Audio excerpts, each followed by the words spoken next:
Good morning, girls. Hope you're doing well, and hope that you have read my second lecture on the last sermon of the Holy Prophet, and please do it and just see the additions that the new book has made. Do not defer your lecture listening, because this is important and you may not understand when you play it once. So just see that you have added the required information that has been made in the new book. Now, very similarly, so to say, I will be telling you about Shah Abdul Latif Bhitai in this recording. Now, what is it?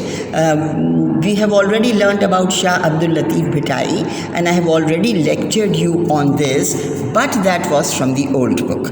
The new book that has been prescribed by syntax give you new information, or gives you some things in more detail than the old book. So you take the matter that has been repeated in this book. How will you know that it has been repeated? That I will delete and will not go to explain all that I have already done. I will take up the new facts that have been given about Shah Abdul Latif Bhitai. So better do your work in time, lest you are short of it. And in case you don't understand, please you can clarify your doubts and you can come to me in school or get in touch with me over the phone. But you have to do it. Now, for instance, the first paragraph of the new book gives one information which our old book does not, and that is a renowned Pakistani scholar, educationist and writer of plays, dramas and stories, Mirza Kalish Beg is said to have collected details about the early life of Shah Abdul Latif Bhitai from some of the old people living at that time.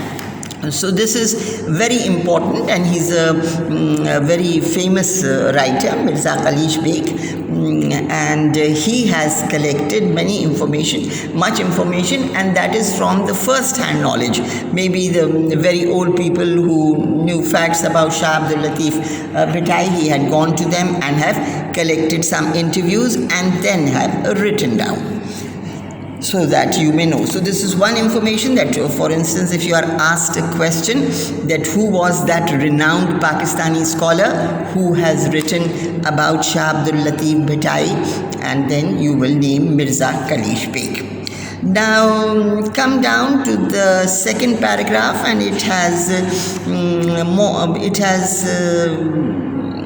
nothing new in it, and that is just the date of birth. That was the 14th Safar they give, and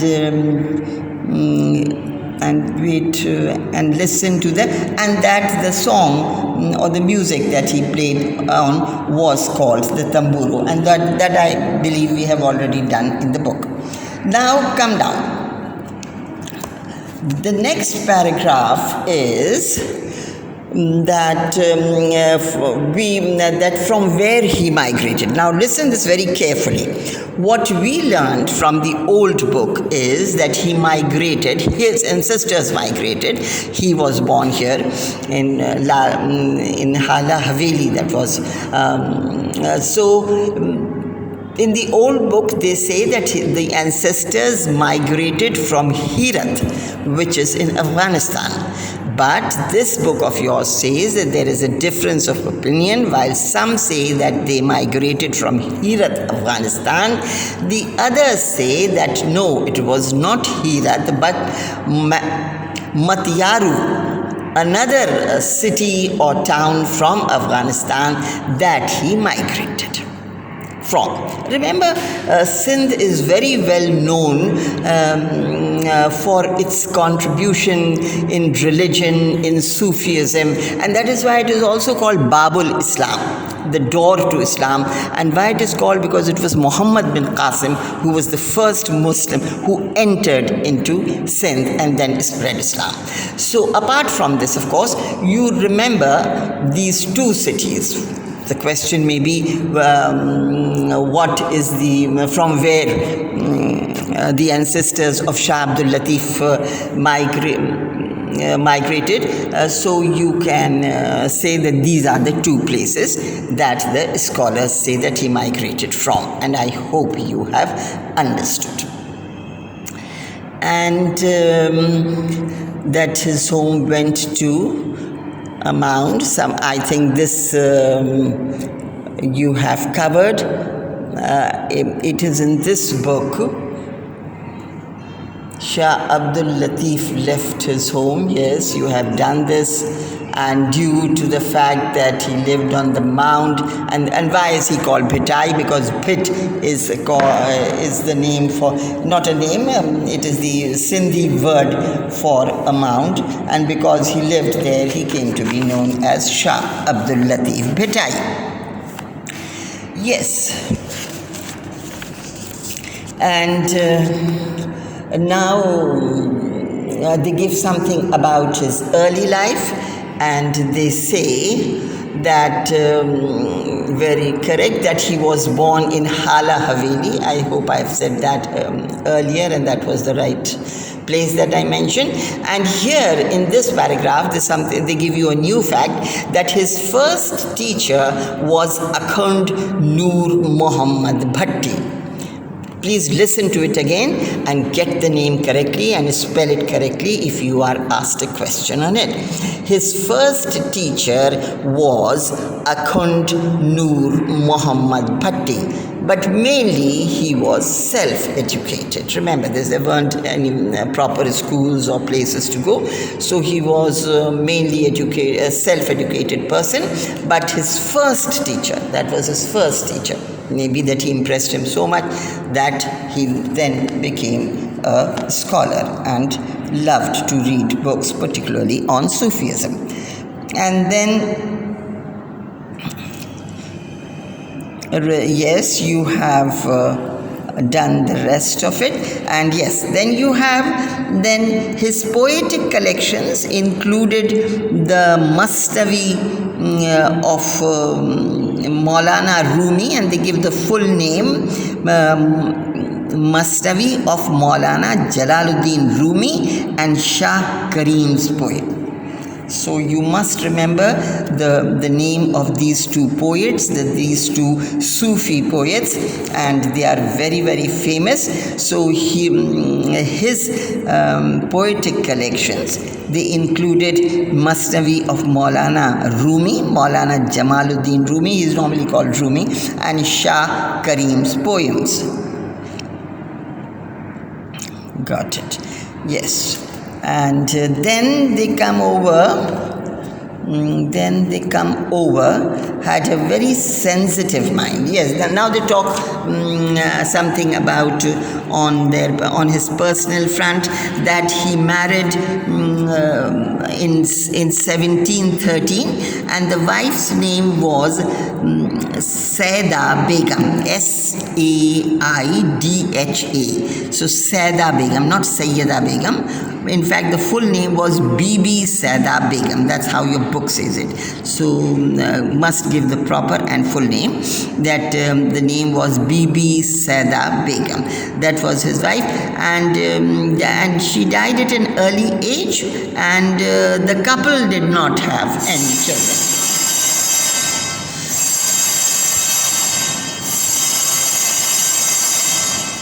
So that was the wife's name. Do remember it, and quite a fact that he did not have any children. And religion, his heart turned more and more towards love of God, that we have covered. And now they will talk about. Let me see if they have something new in this paragraph. And Latif's love of God, grew more and more. This we have covered, and please refer to the old book continuously if these lectures are repeated here. Don't say that now you have closed down that old book. You may close down the old book, but listen to the lectures, right? And then you will know the answers to the questions. And come down, then the death on the mound where here Lal Latif died in 1752 on the mound where he had lived. He died there, and then they have also built a shrine, and the shrine was built by Ghulam Shah Kalhoro. I think he was the famous king of Sindh, or the famous ruler. Your book calls him a king, so that is it. And the lovely white dome of the shrine represents the purity and dignity of Latif. This was covered by your old book. Then collected collections, and his collection is known as Risalo of Shah Abdul Latif. And this also has been covered. Now entirely a new paragraph has been added, and this I will read it.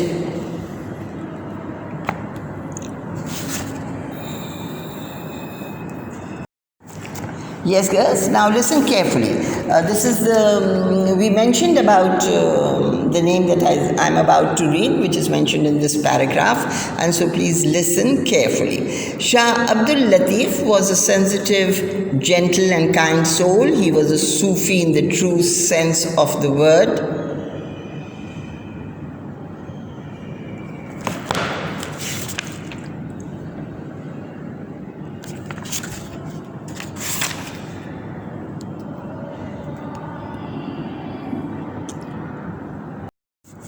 Yes, so I was telling you about the last paragraph, and they talk more of his poetry. Since Shah Abdul Latif belonged to Sindh, so the topic of the poem or the surroundings that he has described is mainly of Sindh.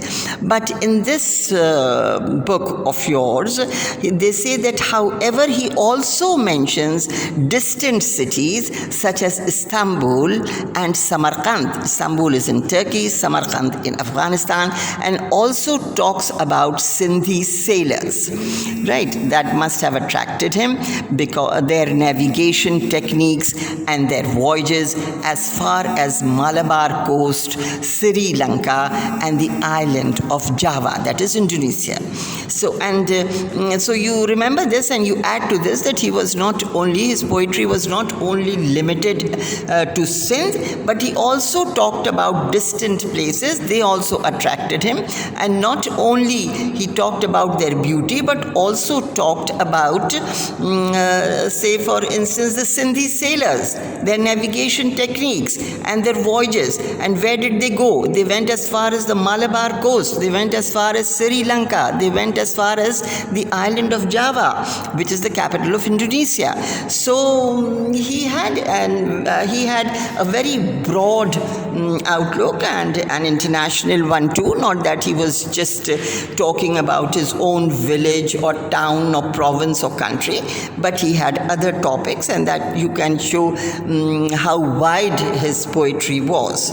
And there is they have also given you the translation of his poem, and I think when you get your books, and then if you read it, that would be better. If I just read it off, it won't be of any, it won't benefit you, I think, in any way. But let's hope you are with the book soon. So he collected these poems, and then his collected poems have been compiled in Shah Jo Risalo, which we have learnt earlier. The collection of his poem is that. And moreover, his poems have been translated into English, Urdu, and even in other languages. And then his spiritual and mystic poetry carries a message of love and makes it universal and accepted to the entire